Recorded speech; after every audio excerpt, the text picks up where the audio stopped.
For the tribe!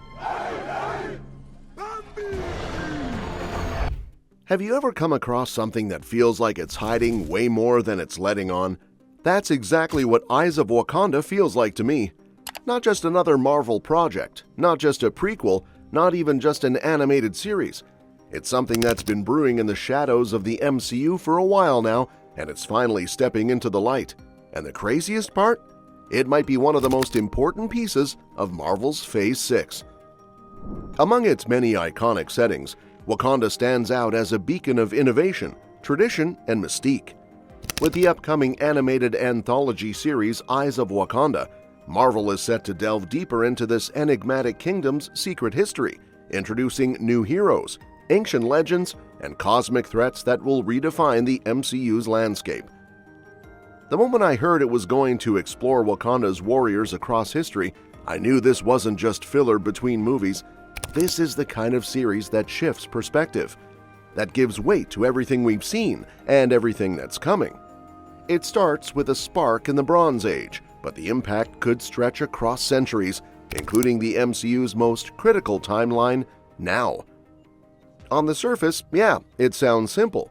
Wakandan operatives, known as the Hattuseraze, are going on missions to retrieve stolen vibranium artifacts. But if you've watched Black Panther, you already know nothing in Wakanda is just what it seems.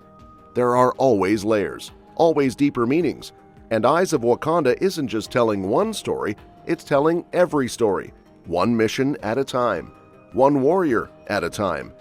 And each episode is like its own secret file from Wakanda's classified history, a classified history Marvel fans never even knew they needed. The series isn't live action for a reason. The scale is massive. You're talking about ancient Egypt one moment, New York City the next, and possibly even the moon. Showrunner Todd Harris said it himself, this series couldn't have happened anywhere else but in animation. It's too bold, too expensive, too cinematic. So they used animation not as a backup, but as a weapon, stylized, hand-painted, and inspired by African-American artists like Ernie Barnes. The visual tone already looks nothing like anything else in the MCU. It's distinct, it's proud, it's deliberate. But let's talk about what actually makes this so exciting: the characters. Because yes, it's an anthology, but not in a disconnected way. These stories thread together. It's what Harris calls anthology adjacent. So while each episode might follow a different warrior, a different era, it's all building to something, a larger narrative, a singular message about what Wakanda is, not just to the world, but to history. Now let's talk about the cast of Eyes of Wakanda, because Marvel is clearly not pulling any punches here. This isn't just a typical voice lineup, it's a roster loaded with weight, presence, and emotional depth. Winnie Harlow voices Noni, a fierce and fearless Wakandan fighter who seems poised to be a breakout character. Known for her commanding screen presence, Harlow brings an intensity that suggests Noni won't just be another warrior. We're looking at someone who could define what it means to fight for Wakanda across generations. Then there's Cress Williams voicing a character called the Lion. That name alone drips with power and symbolism, evoking ancient royalty, unmatched strength, and a regal intensity that will no doubt make him a standout. Williams, known for his roles in Black Lightning and other powerful dramas, is a perfect fit for someone meant to embody the pride and fury of Wakanda. And the rest of the voice cast? Nothing short of elite. Anna Kanoni Rose, Lynn Whitfield, Patricia Belcher, Gary Anthony Williams, Steve Toussaint. These are actors known for delivering soul, gravitas, and layered performances. Toussaint, in particular, is playing a jaded Wakandan agent described by showrunner Todd Harris as authoritative with heart and soul. His inner conflict, where loyalty to Wakanda clashes with the very rules he's sworn to uphold, adds a layer of political and emotional tension that could rival anything we've seen in the live-action movies. But perhaps the most unexpected twist? The arrival of Iron Fist. Yes, Danny Rand himself, or at least a version of him, is entering the world of Wakanda. A warrior from the mystical city of Kunlun, Iron Fist's glowing fist and martial arts legacy immediately signals that this show is more than just Wakandan history. It's about connecting hidden worlds within the MCU. With this, Marvel may be teasing a deeper convergence of ancient civilizations, Wakanda, Kunlun, maybe even Latveria down the line.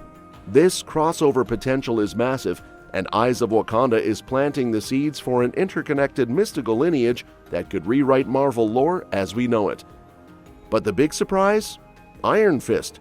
Yeah, that Iron Fist. A warrior from a hidden city with a glowing fist, dropped right into a series about Wakanda's covert ops, which means we're not just looking at Wakanda's history, we're potentially expanding the MCU's ancient hidden civilizations. Wakanda, Kunlun, maybe even Latveria someday? That's where this could be going, and that's when I realized this show isn't just about past missions, it's about planting seeds. You and I have seen that vibranium isn't just metal in the MCU, it's power. Political, physical, symbolic. It changes everything it touches, and even if one artifact slipped out into the world, into the wrong hands, it could rewrite entire histories. Harris said it best himself. Look what happened when just one disc of vibranium ended up with a super soldier. Captain America was born. Now imagine how many other stories Marvel has yet to tell, and how many of them started with Wakanda trying to clean up a mess no one even knew existed. But there's something else here, something deeper than battles and artifacts. Eyes of Wakanda is trying to answer a bigger question. What kind of person does Wakanda make? You're talking about a 10,000-year-old society untouched by colonialism, shielded from outside corruption, with technology centuries ahead of the rest of the world. How does that shape character? Fortitude? Discipline? This series wants to dissect that. Not with speeches, but with choices. Warriors under pressure, missions with impossible outcomes, loyalties being tested when no one's watching. And here's where things get wild. Because if this really is tied into the sacred timeline, like Marvel confirmed, it's not just backstory, it's canon. It's feeding directly into Phase 6, and that makes Eyes of Wakanda more than just a prequel, it's a foundation, possibly for something even bigger. Now you might be wondering, what does this mean for Black Panther 3? And trust me, I've been wondering that too. As of now, there's still no official word from Marvel.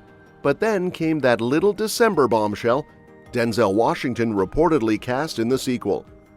And that's why Eyes of Wakanda matters, because it's not just about what happened, it's about why it happened, and who was there to make sure the world never knew. Hence, that's all from my side. I'll see you in the next one.